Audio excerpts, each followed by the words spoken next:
Salut tout le monde, très urgent. Aujourd'hui, vendredi 28 juin 2024. Nous venons d'apprendre que l'armée ivoirienne et l'armée française viennent de faire des exercices à la frontière entre la Côte d'Ivoire et le Mali, entre la Côte d'Ivoire et le Burkina Faso.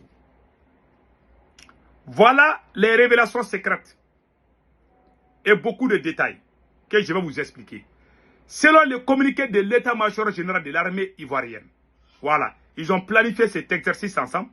Il y a plusieurs avions français qui sont en Côte d'Ivoire. Mes chers camarades, ne paniquez pas. La Côte d'Ivoire, le Mali, le Burkina Faso, il n'y aura pas de guerre entre ces deux pays. Je vous garantis, la Côte d'Ivoire là, ne va pas déclarer la guerre à ces pays. La guerre n'arrange personne. Donc, ne paniquez pas. Mettez-vous à l'aise. Voilà ce qui est écrit. Je vais lire ça tout de suite pour que tout le monde comprenne qu'est-ce qui s'est passé réellement. Voilà ce qui est écrit ici. Alerte, alerte. Selon un communiqué de l'état-major général des armées ivoiriennes, comment on appelle là, des opérations militaires aériennes conjointes franco-ivoiriennes sont prévues le long des frontières Côte d'Ivoire-Burkina Faso, Côte d'Ivoire-Mali, a noté que le but de ces opérations n'est autre que espionner les installations militaires burkinabées, les installations militaires maliennes. Voilà ce qui est écrit ici. Bon, chacun peut dire ce qu'il pense. Moi, ok. Pour cette raison, les forces armées de l'AES mettent en garde contre toute violation de leur espace aérien. Voilà. Donc, ils ont envoyé beaucoup de forces en Côte d'Ivoire. Les forces de l'OTAN sont déjà en Côte d'Ivoire. Et ils vont essayer d'espionner les pays de l'AES. Voilà, pour connaître nos capacités et comment nous frapper aussi. Bon, ne vous en faites pas, je blague. Mais je vous dis une chose. Ne paniquez pas. Il n'y aura pas de guerre. Je vais vous montrer qu'est-ce qui a été fait. Voilà, je vais vous montrer ça tout de suite. Les armées de l'AES sont les plus puissantes. Je répète encore.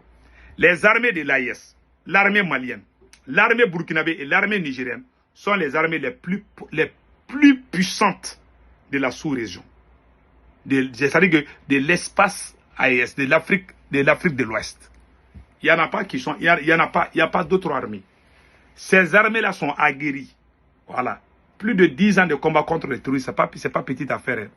Donc, voilà, entre autres. Mais je vais vous montrer ça là, ce qui s'est passé réellement.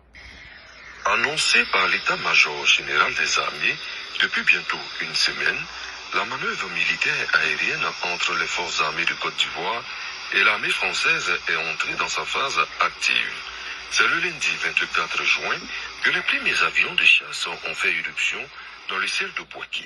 Une patrouille aérienne constituée de 3 Mirage 2000D de l'armée française en provenance du Tchad. Après les opérations de parquage et de remise en condition des aéronefs, les équipages français, accueillis par les troupes engagées au sol, se sont livrés aux opérations préliminaires en attendant l'arrivée des pilotes ivoiriens qui ont rejoint aux premières heures du deuxième jour.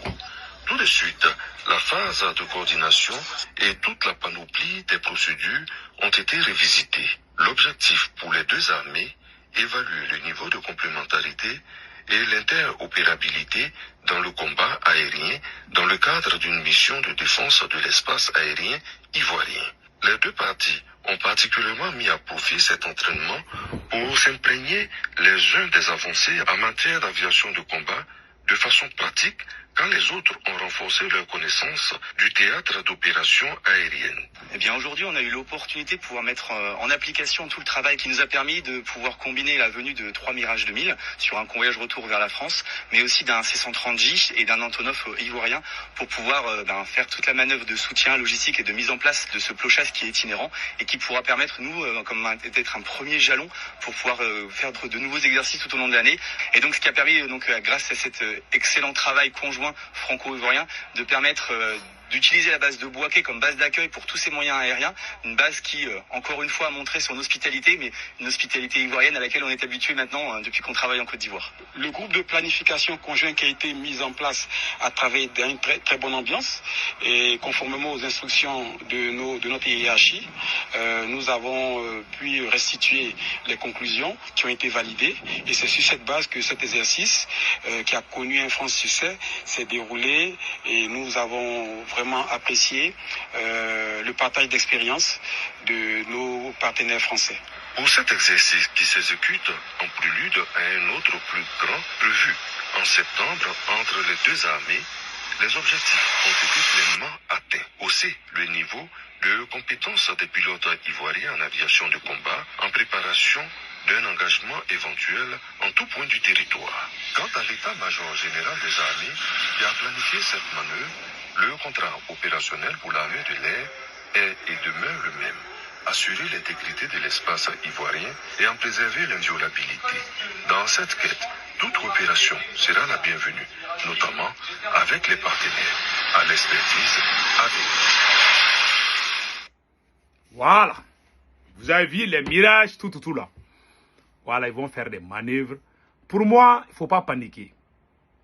Vous savez, les meilleurs missiles, les meilleurs antimissiles se trouvent dans l'espace de l'AES.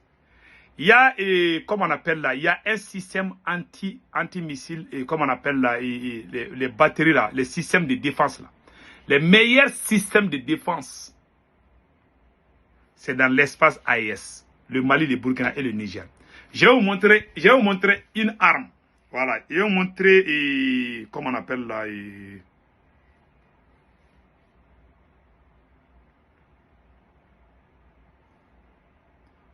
vous voyez cette arme-là? Voilà. On appelle ça les pansirs. Vous voyez ça là? On appelle ça les pansirs. Le Mali a ça. Vous voyez? Vous voyez? Ça tire les avions. Ça peut détruire les objets. Des centaines, c'est-à-dire que des centaines de mètres. Vous voyez? Il y a des écrans, il y a tout. Le Mali a ça. Je vais vous montrer ça. Le Mali et le Burkina, les deux pays là ont ça. On appelle ça pansir. Ça peut descendre des avions c'est-à-dire à haute altitude. Le Mali a ça. Donc, il faut aller dormir. Le Mali a ça. Les Américains ont dit en 2013 ou 2022 ou 2023, là, les Américains ont dit que le Mali a ça. On appelle ça pansir. C'est ça que Vladimir Poutine utilise. Voilà, dans son palais présidentiel. C'est ça qu'on nous a montré. Hein. On appelle ça pansir. Et ce n'est pas encore fini. Hein. Il y a plusieurs, voilà. Il y a plusieurs sortes d'armes que le Mali, le Burkina et le Niger possèdent désormais. Donc, pas de panique. Ce qui vient de se passer en Côte d'Ivoire n'est que la distraction. Ne paniquez pas. Continuons à travailler. Continuons à soutenir nos autorités. Continuons à dire la vérité à nos autorités. Et continuons à soutenir nos pays. Car c'est ce pays qui nous a tout donné. Donc, faisons tout pour que ce pays soit vraiment libre un jour. 100%. On est libre, hein? Mais on veut même plus de, même la monnaie, tout ça là. On prie Allah le Tout-Puissant de nous donner la force pour qu'on soit plus dépendant de la France. Même à une seule seconde. Inch'Allah, Allah va exaucer nos vies. Passez excellent week-end. Ciao, ciao.